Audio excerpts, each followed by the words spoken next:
El faro del fin del mundo, de Julio Verne. Parte 1, capítulo 2. La isla de los estados.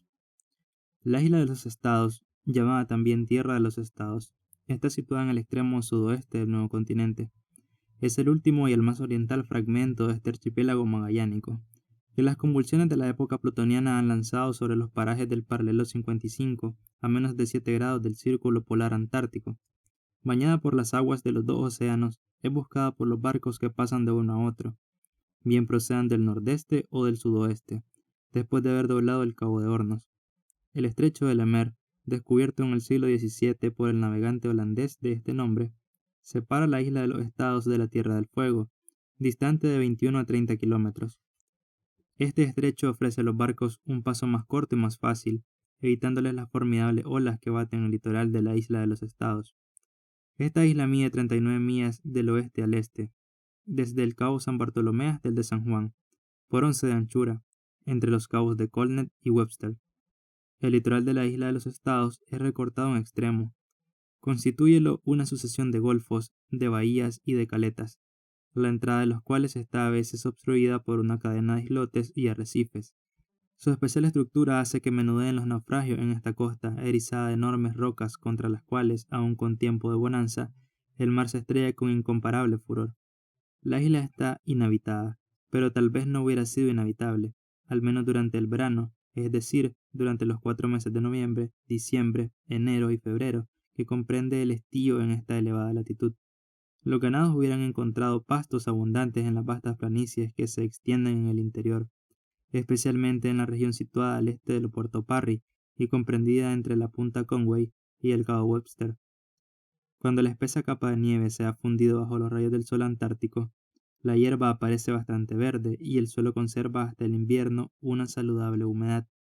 Los rumiantes, hechos a la existencia de las comarcas magallánicas, podrían prosperar en la isla, pero en la época de los fríos sería necesario retirar los ganados a otra comarca más clemente, bien de la Patagonia o de la Tierra del Fuego. Sin embargo, existen algunos animales que, si pueden subsistir durante el invierno, es porque saben encontrar bajo la nieve las raíces suficientes para su alimentación. Rompe la monotonía de la llanura alguno que otro árbol raquítico de efímera frondosidad, más bien amarilla que verde. En realidad, la superficie de estas llanuras y de los bosques no comprende la cuarta parte de la superficie de la isla de los estados. El resto está formado por masas rocosas, en las que predomina el cuarzo, amontonada a consecuencia de erupciones volcánicas muy antiguas, pues en la actualidad se buscarían inútilmente cráteres volcánicos en toda esta zona. Hacia el centro de la isla, las llanuras extensamente desarrolladas toman apariencia de estepas, cuando durante los 8 meses de invierno cubre aquella desolada región una uniforme capa de nieve. Luego, a medida que se avanza hacia el oeste, el relieve de la isla se acentúa. Las rocas del litoral son más altas y más escarpadas. Ahí se alzan enhiestos estos picos colosales, cuya altura alcanza a veces 3000 pies sobre el nivel del mar. Son los últimos anillos de la prodigiosa cadena andina que de norte a sur constituye el gigantesco esqueleto del nuevo continente. En semejantes condiciones climatológicas, bajo la influencia de los terribles huracanes, la flora de la isla se reduce a raros ejemplares de especies exóticas. Bajo el ramaje de los árboles, entre la hierba de las praderas, algunas pálidas flores muestran sus corolas, tan pronto abiertas como marchitas. Al pie de las rocas litorales, el naturalista podría recoger algunos musgos, y al abrigo de los árboles, ciertas raíces comestibles, pero muy poco nutritivas. Se buscaría inútilmente un curso de agua regular en toda la superficie de la isla de los estados, pero la nieve se acumula en capas espesas, persiste durante 8 meses, y en la época de la estación calurosa, o menos fría sería más exacto, se funde a los oblicuos rayos del sol y mantiene una humedad permanente. Entonces se forman aquí y allá pequeños lagos, y el agua se conserva hasta las primeras heladas. Así es que, en el momento en que comienza esta historia, masas líquidas caían de las alturas vecinas al faro e iban a perderse, bullidoras en la caleta de la bahía de Elgor y en el Abra de San Juan. Si la fauna y la flora están apenas representadas en esta isla, en cambio el pescado abunda en todo el litoral. Así es que a pesar de los serios peligros que corren las embarcaciones al atravesar el estrecho de Lemaire, acuden alguna vez a hacer fructuosas pescas.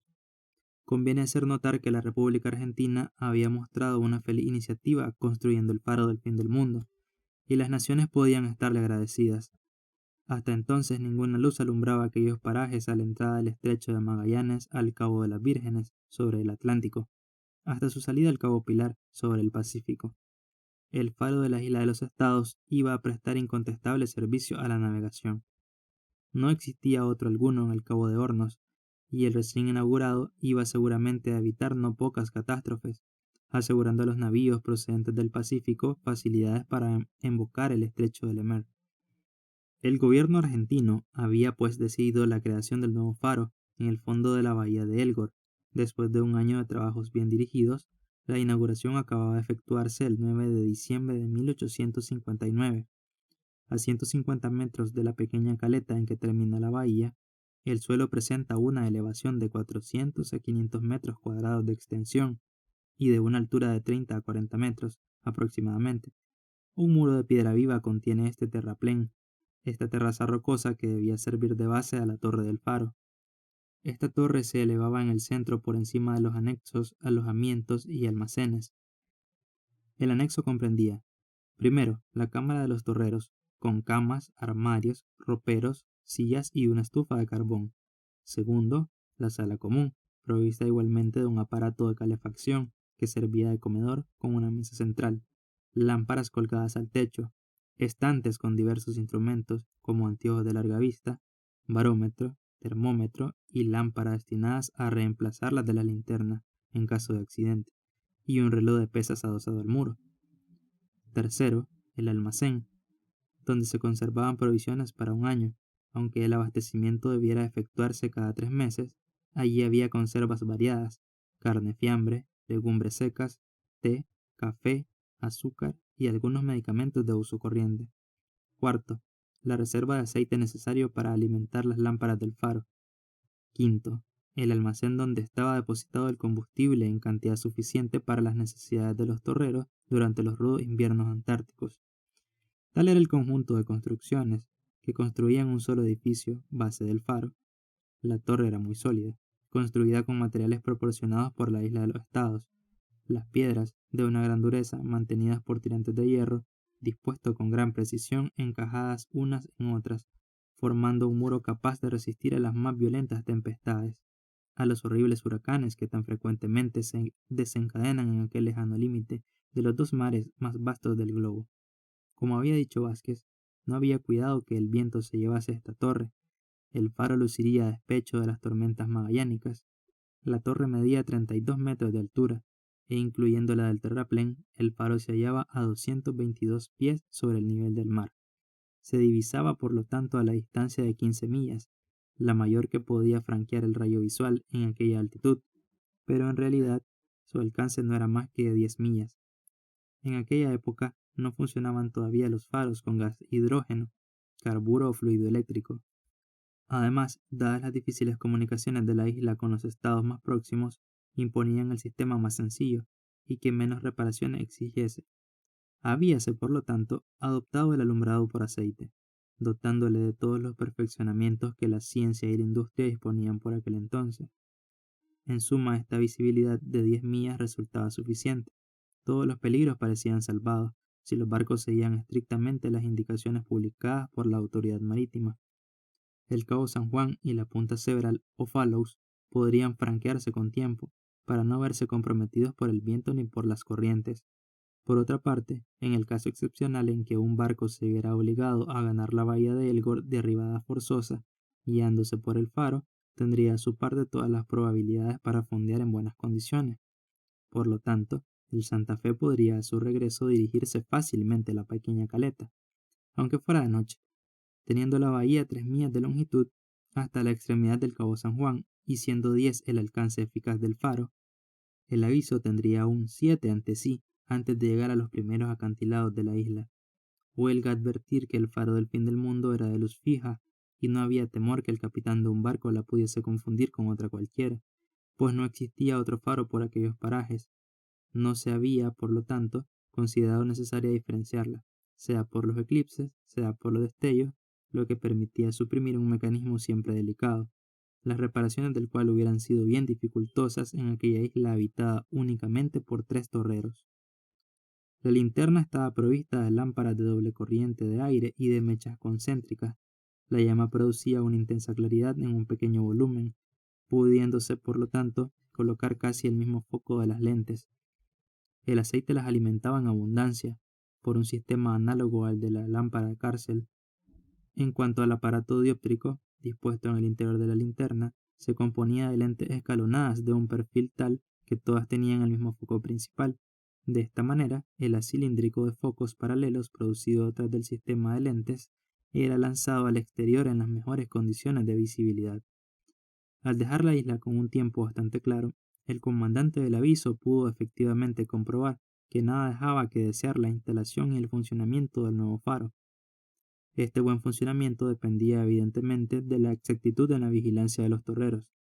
Si estos mantenían las lámparas en perfecto estado, si renovaban las mechas a su debido tiempo, si tenían el cuidado de vigilar que el aceite alimentara la luz en las proporciones debidas, si reglaban perfectamente el tiro, levantando o bajando los tubos de cristal que les rodeaban, si estaban atentos a encender las luces al anochecer y a apagarlas al ser de día, si no descuidaban, en fin, la numerosa vigilancia que era menester, no había duda que el faro estaba llamado a rendir los más grandes servicios a la navegación en los lejanos parajes del océano Atlántico. No había motivo para poner en duda la buena voluntad y el constante celo de Vázquez y sus dos compañeros, designados después de una rigurosa selección entre un gran número de candidatos. Los tres habían demostrado que en sus anteriores funciones habían dado pruebas de ser hombres de conciencia, de valor y de fortaleza. Inútil es repetir que la seguridad de los tres hombres parecía estar garantizada. Por aislada que estuviese la isla de los Estados, a 500 millas de Buenos Aires, de donde únicamente podían esperarse provisiones y socorros, los únicos seres vivientes que aparecían por aquellos parajes durante el verano eran pescadores inofensivos. Una vez concluida la pesca, la pobre gente se apresuraba a repasar el estrecho de Lemer e imanar de nuevo el litoral de la Tierra del Fuego o de las islas del archipiélago. Jamás hubiera aparecido por allí otra clase de navegantes. Estas costas infundían demasiado temor a la gente de mar para intentar en ellas un refugio que pudieran encontrar fácilmente en otros puntos más accesibles. A pesar de todo, habían sido adoptadas algunas precauciones. En previsión de la arribada de gente sospechosa a la bahía de Elgor, los anexos estaban provistos de puertas muy sólidas con fuertes cerrojos. Las ventanas de los almacenes y alojamientos estaban defendidas por gruesos barrotes que no hubiera sido posible forzar. Además, Vázquez, Morris y Felipe poseían carabinas, revólver y municiones en abundancia. Por último, en el extremo del pasillo que daba acceso a la torre se había establecido una puerta de hierro, imposible de romper o desencajar, y en cuanto a penetrar en el interior del faro, a través de los estrechos tragaluces, no era verosímil suponerlo, y para alcanzar la galería que rodeaba la linterna, no había más camino que la cadena del pararrayos.